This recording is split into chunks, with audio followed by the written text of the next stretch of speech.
बोलिए सतगुरुदेव भगवान की जय। कृष्ण कन्हैया लाल की जय।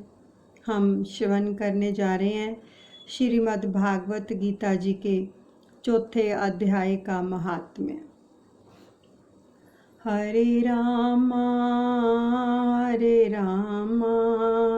रामा रामा हरे हरे, हरे कृष्णा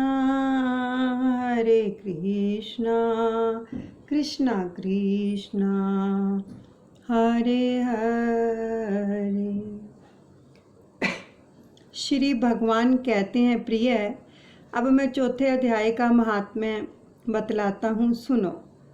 भागीरथी के तट पर वाराणसी बनारस नाम की एक पुरी है। वहाँ विश्वनाथ जी के मंदिर में भरत नाम के एक योगनिष्ठ महात्मा रहते थे, जो प्रतिदिन आत्मचिंतन में तत्पर हो आदरपूर्वक गीता के चतुर्थ अध्याय का पाठ किया करते थे। उसके अभ्यास से उनका अंतःकरण निर्मल हो गया था और वे शीत उष्ण आदि द्वंद्वों से कभी व्यथित नहीं होते थे। एक समय की बात है कि वे तपोधन नगर की सीमा में स्थित देवताओं का दर्शन करने की इच्छा से भ्रमण करते हुए नगर से बाहर निकल गए। तो वहाँ के बेर के 2 वृक्ष थे, वहाँ पर उनकी ही जड़ में विश्राम करने लगे। एक वृक्ष की जड़ में उन्होंने अपना मस्तक रखा था और दूसरे वृक्ष के मूल में उनका एक पैर टिका हुआ था। तो थोड़ी देर के बाद जब वे तपस्वी चले गए, तब बेर के वे दोनों वृक्ष 5 ही 6 दिनों के भीतर सूख गए और उनमें पत्ते और डालियां भी नहीं रह गई। तत्पश्चात वे दोनों वृक्ष कहीं ब्राह्मणों के पवित्र गृह में 2 कन्याओं के रूप में उत्पन्न हुए। वे दोनों कन्याएं जब बढ़कर 7 वर्ष की हो गई, तब एक दिन उन्होंने दूर देशों में घूमकर आते हुए भरत मुनि को देखा। तो उन्हें देखते ही वे दोनों उनके चरणों में पड़ गई और मीठी वाणी से बोली, मुने, आपकी ही कृपा से हम दोनों का उद्धार हुआ है। हमने बेर की योनि त्याग कर मानव शरीर प्राप्त किया है।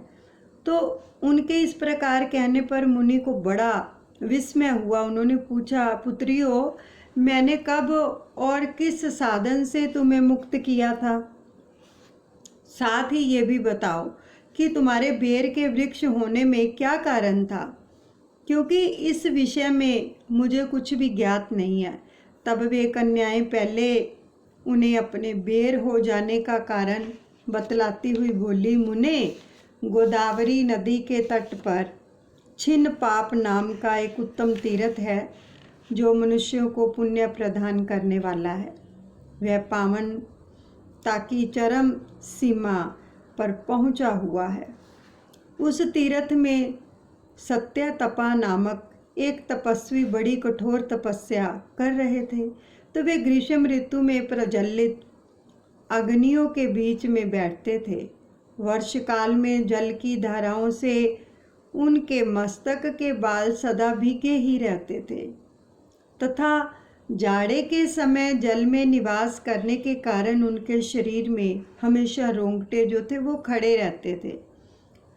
वे बाहर भीतर से सदा शुद्ध रहते और समय पर तपस्या करते तथा मन और इंद्रियों को संयम में रखते हुए परम शांति प्राप्त करके आत्मा में ही रमन करते थे।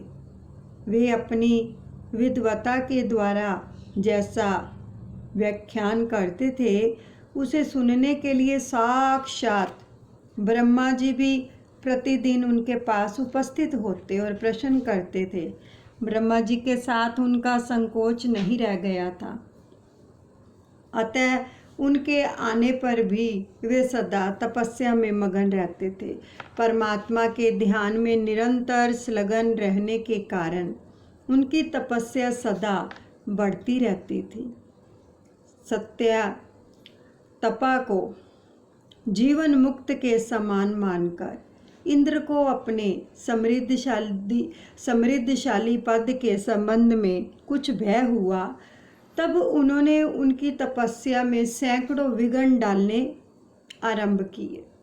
अप्सराओं के समुदाय से हम दोनों को बुलाकर इंद्र ने इस प्रकार आदेश दिया कि तुम दोनों उस तपस्वी की तपस्या में विघ्न डालो जो मुझे इंद्र पद से हटाकर स्वयं स्वर्ग का राज्य भोगना चाहता है। तो इंद्र का यह आदेश पाकर हम दोनों उनके सामने से चलकर गोदावरी के तीर पर जहाँ वे मुनि तपस्या करते थे आई। वहाँ मंद एवं गंभीर स्वर से बजते हुए मृदंग तथा मधुर वेणुनाद के साथ हम दोनों ने अन्य अप्सराओं सहित मधुर स्वर में गाना आरंभ किया।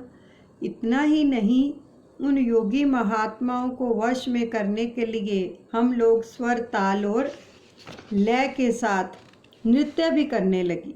बीच बीच में जरा जरा सा आंचल खिसकने पर उन्हें हमारी छाती भी दिख जाती थी। तो हम दोनों की उन्मत्त गति काम भाव का उद्दीपन करने वाली थी, किंतु उसने उन निर्विकार चित्त वाले महात्मा के मन में क्रोध का संचार कर दिया। तब उन्होंने हाथ से जल छोड़कर हमें क्रोधपूर्वक शाप दिया, अरे तुम दोनों गंगा जी के तट पर बेर के वृक्ष हो जाओ। यह सुनकर हम लोगों ने बड़ी विनय के साथ कहा, महात्मन हम दोनों पराधीन थी, अतः हमारे द्वारा जो दुष्कर्म बन गया है उसे आप क्षमा करें। यूँ कहकर हमने मुनि को प्रसन्न कर लिया तथा उन पवित्र चित्त वाले मुनि ने हमारे शापों द्वार की अवधि निश्चित करते हुए कहा, भरत मुनि के आने तक ही तुम पर यह शाप लागू होगा, उसके बाद तुम लोगों का मृत्युलोक में जन्म होगा और पूर्व जन्म की स्मृति बनी रहेगी। मुने, जिस समय हम दोनों बेर वृक्ष के रूप में खड़ी थी, उस समय आपने हमारे समीप आकर गीता जी के 4 अध्याय का जप करते हुए हमारा उद्धार किया था, अतः हम आपको प्रणाम करती हैं। आपने केवल शाप से ही नहीं, इस भयानक संसार से भी गीता के 4 अध्याय के पाठ के द्वारा हमें मुक्त कर दिया।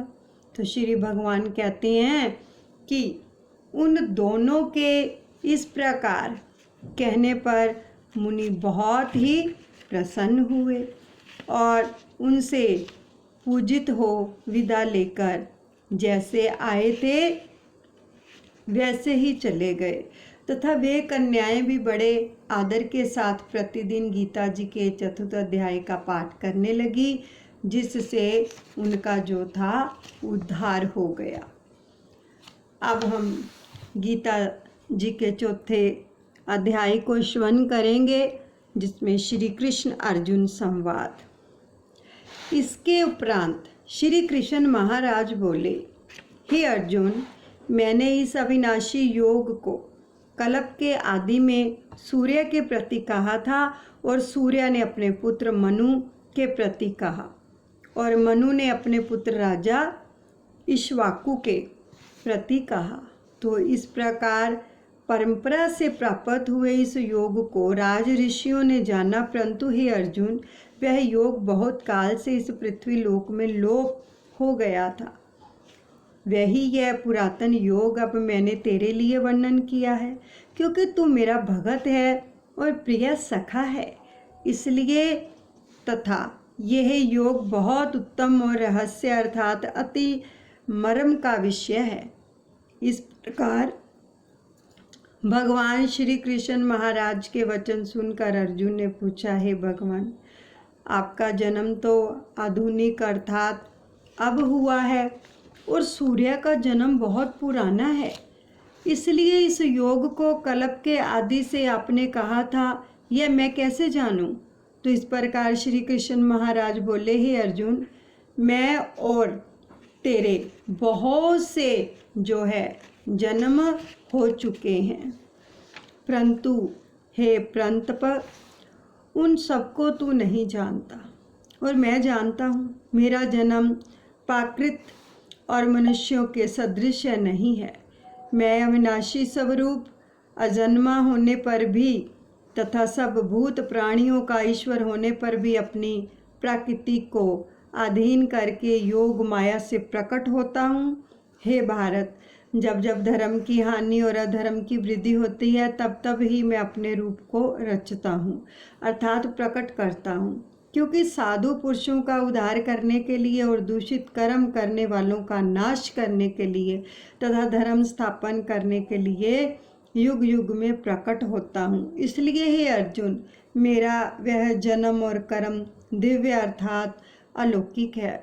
इस प्रकार जो पुरुष तत्व जानता है वह शरीर को त्याग कर फिर जन्म को नहीं प्राप्त होता, किंतु मुझे ही प्राप्त होता है।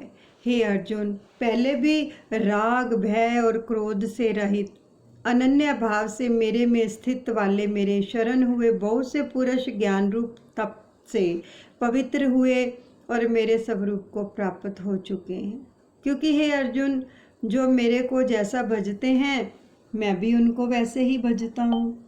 इस रहस्य को जानकर ही बुद्धिमान मनुष्यगण सब प्रकार से मेरे मार्ग के अनुसार बरतते हैं, और जो मेरे को तत्व से नहीं जानते हैं वे पुरुष इस मनुष्य लोक में कर्म के फल को चाहते हुए देवताओं को पूजते हैं और उनके कर्मों से उत्पन्न हुई सिद्धि भी शीघ्र ही होती है, परंतु उनको मेरी प्राप्ति नहीं होती है। इसलिए तू मेरे को ही सब प्रकार से भज। हे अर्जुन, गुण और कर्मों के विभाग से ब्राह्मण, क्षत्रिय, वैश्य और शूद्र मेरे द्वारा रचे गए हैं, और उनके कर्ता को भी मुझ अविनाशी परमेश्वर को तू अकर्ता ही जान। क्योंकि कर्मों के फल में मेरी सप्रह नहीं है, इसलिए मेरे को कर्म लिपायमान नहीं करते हैं। इस प्रकार जो मेरे को तत्व से जानता है वह भी कर्मों से नहीं बंधता है, तथा पहले होने वाले मुमुक्षु पुरुषों के द्वारा भी इस प्रकार जानकर ही कर्म किया गया है। तो इससे तू भी पूर्वजों के द्वारा सदा से किए हुए कर्मों को ही कर। परंतु कर्म क्या है और अकर्म क्या है, ऐसे इस विषय में बुद्धिमान पुरुष भी मोहित है। इसलिए मैं वह कर्म अर्थात कर्मों का तत्व मेरे लिए अच्छी प्रकार कहूँगा कि जिसको जानकर तू अशुभ तथा अर्थात संसार बंधन से छूट जाएगा। कर्म का स्वरूप भी जानना चाहिए और अकर्म का स्वरूप भी जानना चाहिए, तथा निषिद्ध कर्म का स्वरूप भी जानना चाहिए, क्योंकि कर्म की गति गहन है। और जो पुरुष कर्म में अर्थात अहंकार रहित की हुई समर्पण चेष्टाओं में अकर्म अर्थात वास्तव में उनका ना होना पना देखे, और जो पुरुष अकर्म में अर्थात अज्ञानी पुरुष द्वारा किए हुए संपूर्ण क्रियाओं के त्याग में भी कर्म को अर्थात त्याग रूप क्रियाओं को देखे, वह पुरुष मनुष्य में बुद्धिमान है और वह योगी संपूर्ण कर्मों का करने वाला है। हे अर्जुन, जिसके संपूर्ण कार्य कामना और संकल्प से रहित हैं, ऐसे उस ज्ञान रूप अग्नि द्वारा भस्म हुए कर्मों वाले पुरुष को ज्ञानी जन भी पंडित कहते हैं। जो पुरुष संसारिक आश्रय से रहित सदा परमानंद प्राप्त में तृप्त हैं, वह कर्मों के फल और संग अर्थात कर्तव्य तत्व अभिमान को त्याग कर कर्म में अच्छी प्रकार बरतता हुआ भी कुछ भी नहीं करता है। जीत लिया है अंतकरण और शरीर जिसने, तथा त्याग दी है संपूर्ण भोगों की सामग्री, और जिसने ऐसा आशा रहित पुरुष केवल शरीर संबंधी कर्म को करता हुआ भी पाप को नहीं प्राप्त होता है। अपने आप को जो कुछ आप प्राप्त हो उसमें ही संतुष्ट रहने वाला और हर्ष शोक आदि द्वंद्वों से अतीत हुआ, तथा मतस्ता अर्थात ईर्ष्या से रहित सिद्धि और असिद्धि में समतव भाव वाला पुरुष कर्मों को करके भी नहीं बंधता है, क्योंकि आसक्ति से रहित ज्ञान में स्थित हुए चित्त वाले यज्ञ के लिए आचरण करते हुए मुक्त पुरुष के संपूर्ण कर्म नष्ट हो जाते हैं। और उन यज्ञ के लिए आचरण करने वाले पुरुष में से कोई भी तो इस भाव से यज्ञ करते हैं कि अर्पण अर्थात जो सूत्रवादिक भी ब्रह्मा है, और हवि अर्थात हवन करने योग्य द्रव्य भी ब्रह्मा है, और ब्रह्मा रूप अग्नि में ब्रह्मा रूप कर्ता के द्वारा जो हवन किया गया है वह भी ब्रह्मा ही है। इसलिए ब्रह्मा रूप कर्म से समाधि स्थित हुए उस पुरुष के द्वारा जो प्राप्त होने योग्य है वह भी ब्रह्मा ही है। और दूसरे योगी जन देवताओं के पूजन रूप यज्ञ को अच्छी प्रकार उपासते हैं अर्थात करते हैं, और दूसरे ज्ञानी जन पार ब्रह्म परमात्मा रूप अग्नि में यज्ञ के द्वारा ही यज्ञ को हवन करते हैं। अन्य योगी जन श्रोतादिक सब इंद्रियों को संयम अर्थात स्वाधीनता रूप अग्नि में हवन करते हैं, अर्थात इंद्रियों को विषयों से रोककर अपने वश में कर लेते हैं। और दूसरे योगी लोग शब्दादिक विषयों को इंद्रिय रूप अग्नि में हवन करते हैं, अर्थात राग द्वेष रहित इंद्रियों के द्वारा विषयों को ग्रहण करते हुए भी भस्म रूप करते हैं। दूसरे योगी जन संपूर्ण इंद्रियों की चेष्टाओं को तथा प्राणों के व्यापार को ज्ञान से प्रकाशित हुई परमात्मा में स्थित रूप योग अग्नि में हवन करते हैं। दूसरे कई पुरुष ईश्वर अर्पण बुद्धि लोक सेवा में जो है द्रव्य लगाने वाले हैं, वैसे ही कई पुरुष सब धर्म पालन रूप और तप यज्ञ को करने वाले हैं, और कई अष्टांग योग रूप यज्ञ को करने वाले हैं, और दूसरे अहिंसा आदि तीक्ष्ण व्रतों से मुक्त यत्नशील पुरुष भगवान के नाम का जप तथा भगवत प्राप्ति विषयक शास्त्रों का अध्ययन रूप ज्ञान यज्ञ के करने वाले हैं। दूसरे योगी जन अपान वायु में प्राण वायु को हवन करते हैं, वैसे ही अन्य योगी जन प्राण वायु में अपान वायु को हवन करते हैं, तथा अन्य योगी जन प्राण और अपान की गति को रोककर प्राणायाम के प्रायण होते हैं, और दूसरे नियमित आहार करने वाले योगी जन प्राणों को प्राणों में भी हवन करते हैं। इस प्रकार यज्ञों के द्वारा नाश हो गया है पाप जिनका, ऐसे ही यह सभी पुरुष यज्ञों के जानने वाले हैं।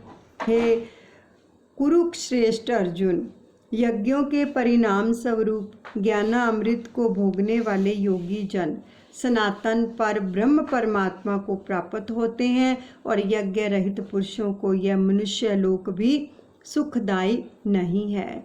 फिर परलोक कैसे सुखदायक होगा? ऐसे बहुत प्रकार के यज्ञ वेद की वाणी में विस्तार किए गए हैं। उन सबको शरीर मन और इंद्रियों के द्वारा क्रिया के द्वारा ही उत्पन्न होने वाले ज्ञान इस प्रकार तत्व से जानकर निष्काम कर्म योग के द्वारा संसार बंधन से मुक्त हो जाएगा। हे अर्जुन, सांसारिक वस्तुओं से सिद्ध होने वाले यज्ञ से ज्ञान रूप यज्ञ सब प्रकार श्रेष्ठ हैं, क्योंकि हे पार्थ, संपूर्ण यावन मात्र कर्म ज्ञान में शेष होते हैं, अर्थात ज्ञान उनकी पराकाष्ठा है।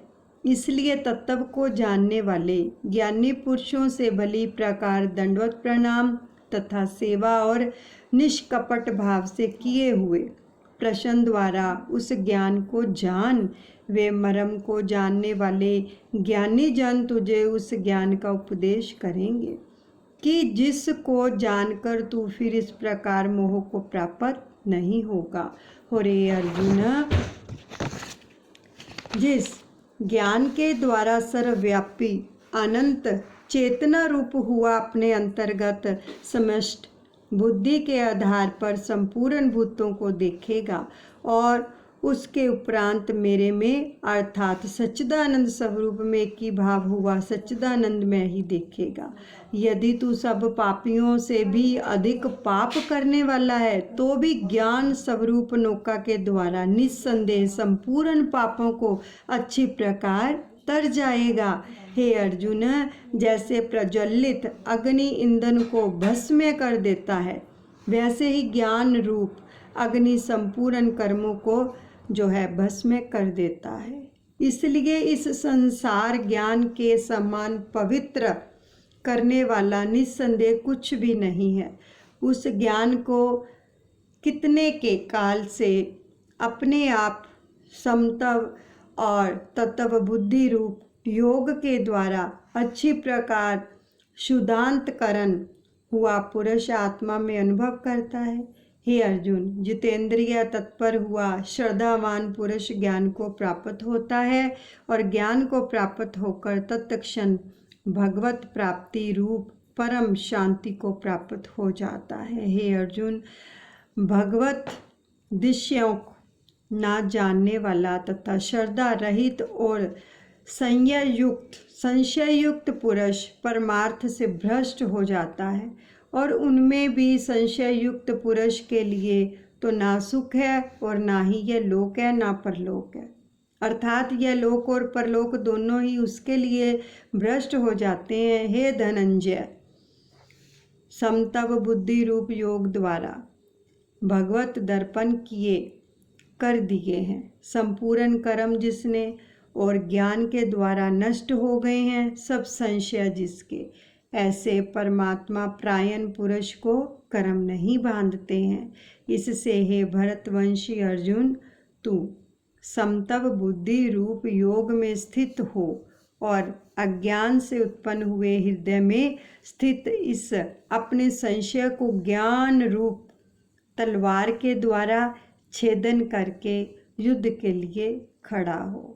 इति श्रीमद्भागवत गीता रूपी उपनिषद एवं ब्रह्म विद्या तथा योग शास्त्र विषयक श्री कृष्ण और अर्जुन के संवाद में ज्ञान कर्म सामान्य संयोग नामक चौथा अध्याय संपूर्ण हुआ।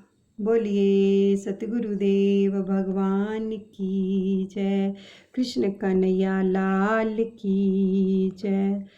अब सभी हाथ जोड़कर भगवान के श्री चरणों में प्रार्थना करेंगे कि हे परम पिता परमात्मा मेरे गुरुदेव, हे कृष्ण कन्हैया, हम ये चतुर्थ अध्याय का गीता जी के चौथे अध्याय का जो पाठ है, इसका फल जो है हम अपने पितरों के अर्पण करते हैं। जिनको हमने देखा भी नहीं है उन पितरों को भी अर्पण करते हैं। आप उनका उद्धार कीजिए, सभी पितरों को सद्गति प्रदान कीजिए ताकि सभी आपके चरणों में पहुंचकर सद्गति को प्राप्त हों। आपका असीम धन्यवाद। हरे रामा रामा रामा हरे हरे, हरे कृष्णा